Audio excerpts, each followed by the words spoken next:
Good, happy Friday evening. I'm Riley King, and welcome to the Riley King Newscast, right here on the Riley King Network.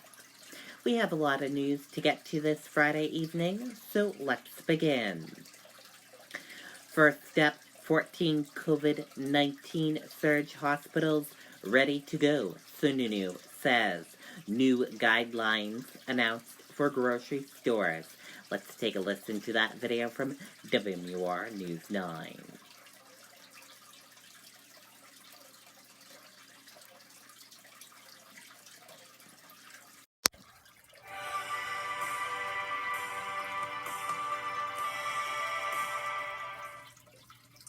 For our citizens and our businesses. Chief among these preparations is building out our clinical surge flex facilities. As you know, the National Guard has been working with hospitals all across the state, local town officials, to quickly scale up these facilities so we're prepared for the upcoming surge. As of this afternoon, the state has built out 14 clinical surge flex facilities in total, ensuring every one in the state is covered, with potentially more to come. Every one of these facilities stands ready to assist and will remain dark until the day may come when they're needed. In total, we will have over 1,600 clinical surge beds ready, bringing our total bed capacity in the state to over 5,000. And while we hope the day never comes, we do have to be prepared. The beds will help hospitals deal with overflow should our healthcare system reach a surge in the coming weeks, and we will be ready. The cost of these centers will be borne by a combination of FEMA, state resources, and other federal dollars, managed care organizations, and hospitals. And I want to emphasize that our team has built a model to ensure that no costs will be borne by municipalities or the institutions housing these centers. I'm now going to turn it over to Adjutant General David Michaelitis to provide an update on our clinical surge flex facilities. General? I'm Major General David Michaelitis, the Adjutant General for the New Hampshire National Guard. This is truly a whole-of-government approach. We worked hand-in-hand with Homeland Security and Emergency Management, but most importantly, the Department of Health and Human Services.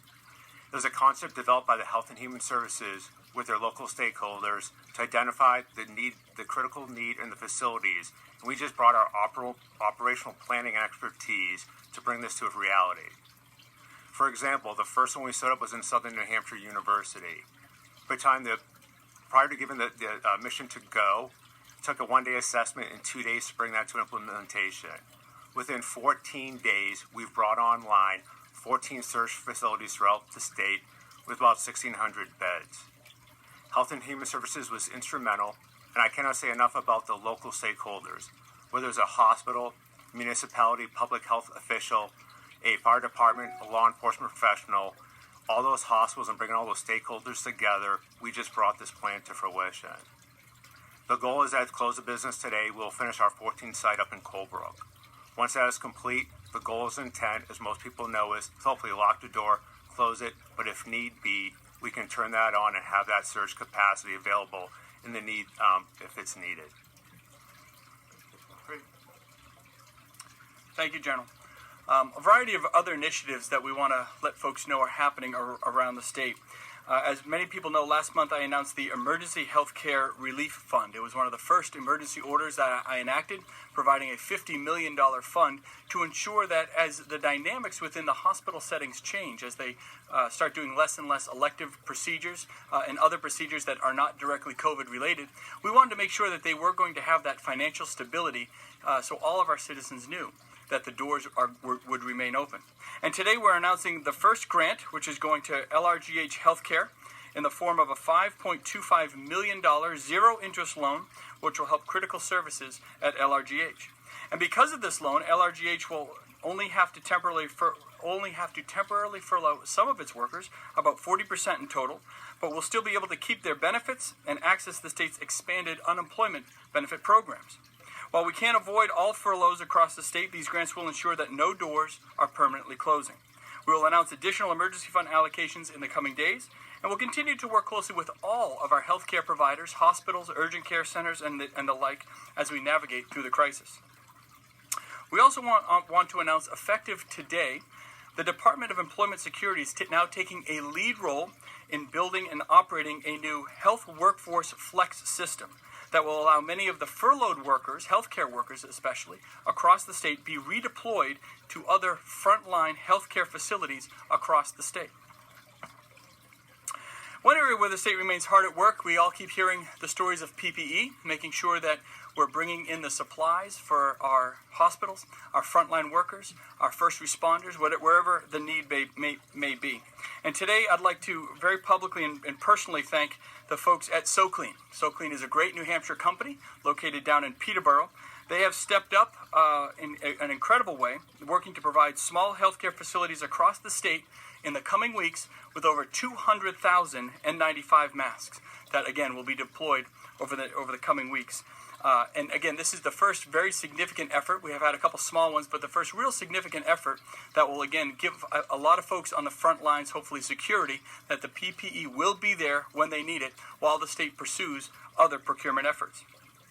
Other private businesses interested in donating, manufacturing, or procuring PPE should head over to the NHEconomy.com website. That's the NHEconomy.com website to join the efforts. And again, SoClean has just become the first of, I think, what is going to be many great examples across the state of folks really stepping up and providing what is really critical to ensure that the citizens of the state are going to have the health care they need as the surge approaches.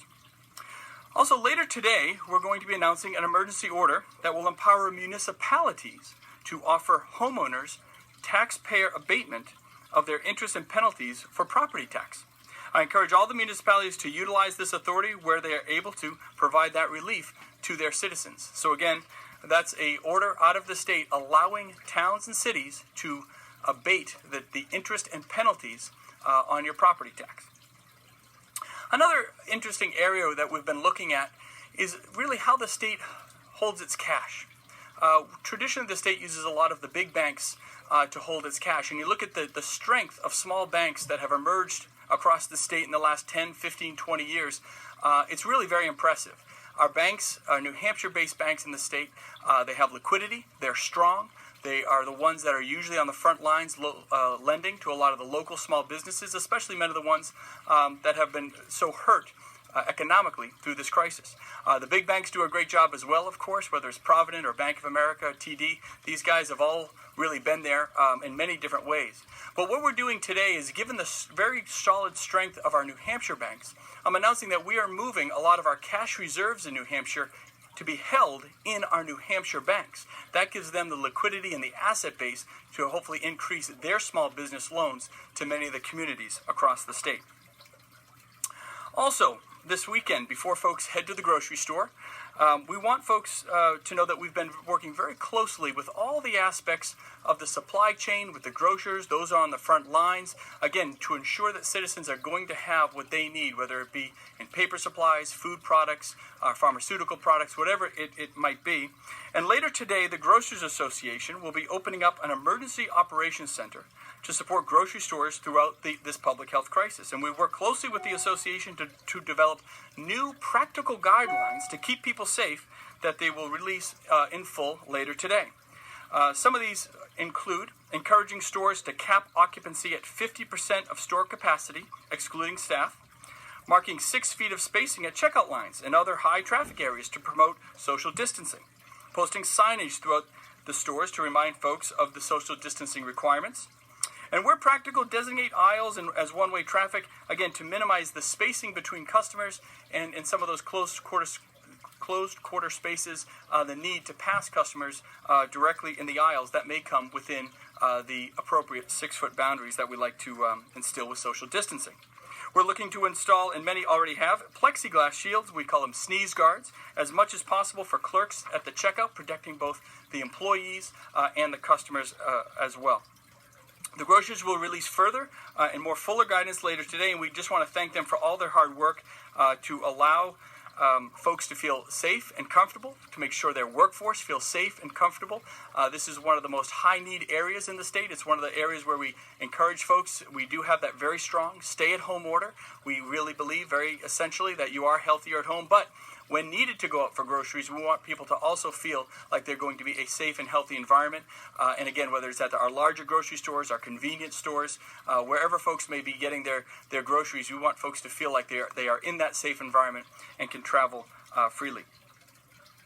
And in closing, on one of the other issues that has come up over the past day or so, a couple days really, since last weekend, is the idea of parks. What are we going to do with the parks in the state? We had a lot of folks traveling up to Mount Monadnock and Mount Major, all the different parks throughout our system. We have great parks, and we had a lot of folks from out of state coming in as well. The parks are going to remain open, but we really want folks to understand the social distancing is so critically important. And if we can maintain that physical and social distancing, we can maintain an openness in the parks.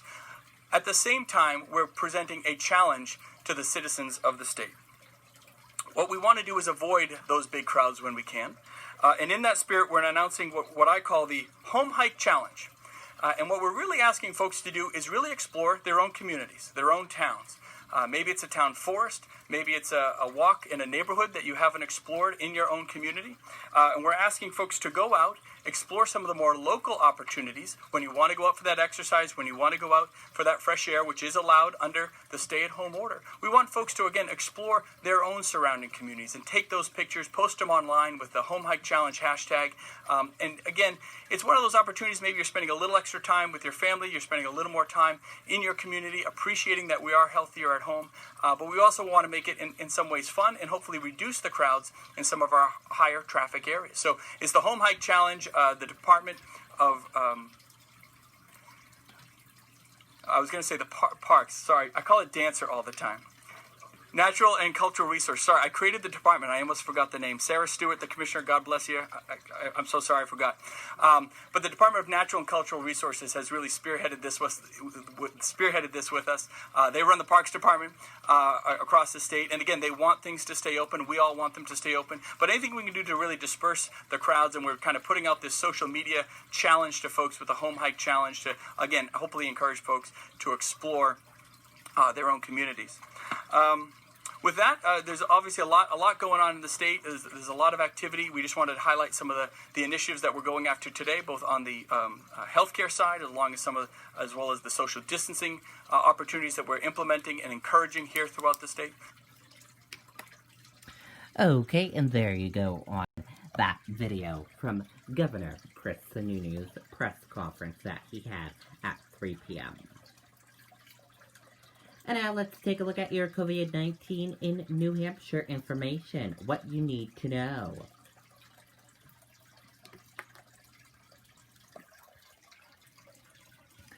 There are 479 number of people in New Hampshire who have tested positive for COVID-19.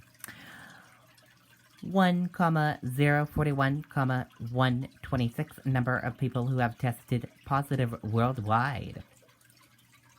5 number of deaths from COVID-19 in New Hampshire. 73 number of people hospitalized with COVID-19. And 6,069 number of deaths from COVID-19 in the United States. And this photo of this map of New Hampshire shows cities and towns where cases are in New Hampshire. For example, Manchester has 63 cases of COVID-19. If you want to see this, we will share a link with you on the Riley King Network Facebook page after the broadcast. New cases each day in New Hampshire in the purple are daily new positive COVID-19 cases. In the orange, new hospitalizations, and in the red are deaths. Your common symptoms: fever, cough, and difficult breathing, how it spreads, and prevention tips. And be sure to stay with the Riley King Network for the latest of your COVID-19 information. New Hampshire closes rest areas and welcome centers. Facilities on I-93 and Hook set to remain open. The state is temporarily closing all its rest areas and welcome centers beginning this weekend. The state said the restrooms will close beginning 4 p.m. on Sunday. Employees who work at the rest areas will transition to supporting other essential state work for the time being. The restroom facilities along I-93 and Hooks are operated separately, so those will remain open, officials said.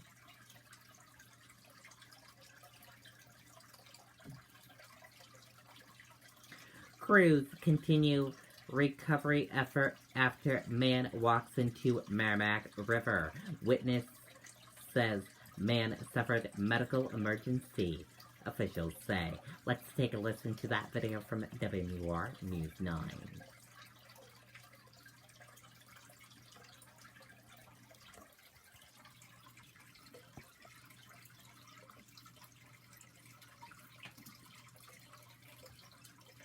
Good afternoon, Sean. Officials say that this is a recovery effort this morning after a man was seen walking into the Merrimack River last night.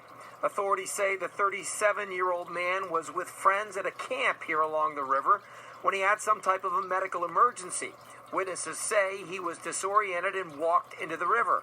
They were able to pull him out, but he went in again and was last seen floating down the river. Officials searched for about 2 hours last night and found nothing. They're back out here again this morning, searching both the banks and the water. It's not a difficult search. It's just a large area to be searching. We'll hit the riverbanks all the way down to the 293 overpass down below, and then we'll work our way back and double check it. Officials said that they would probably search for about 2 hours today. And it looks like they may be at least pulling a couple of those boats out of the water right now. They say that after the search is complete today, they will reevaluate whether they will be coming back out here again tomorrow. Reporting live in Manchester, I'm Andy Hirschberger, WMUR News 9. Okay, and there you go on that video and that report. And now let's take a look at that U.S. stock market and see how the U.S. stock market closed for this Friday evening. And your Dow Jones Industrial Average closed in the red and went down. Your Nasdaq closed in the red and went down. S&P 500 closed in the red and went down. Gold closed in the green and went up. Oil closed in the green and went up. U.S. 10-year closed flat. Euro/USD closed in the red and went down. And VIX closed in the red and went down.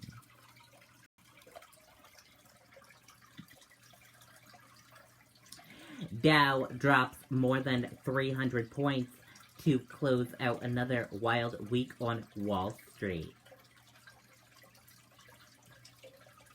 Stocks fell on Friday to end another volatile week of trading, pressured by a spike in coronavirus-related deaths in New York, while investors designated as dismal U.S. jobs report.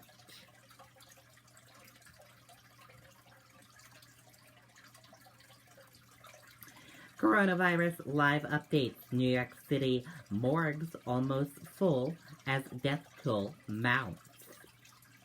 New York is in crisis, the governor said Friday.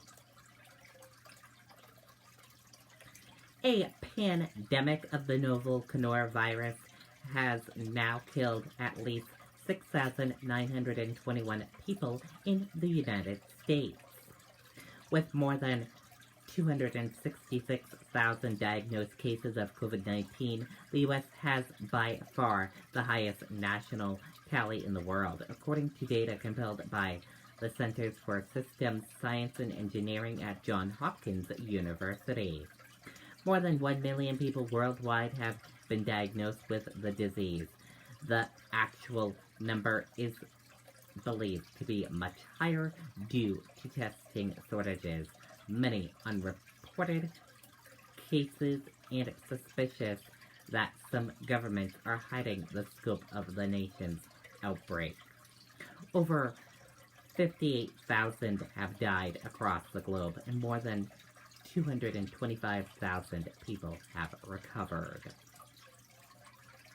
Today's biggest developments: 2,937 dead in New York State. Anyone close to Trump will get rapid COVID-19 tests. New York City morgues are running out of space. And U.S. cuts 700K jobs in March. Unemployment rate jumps to 4.4%.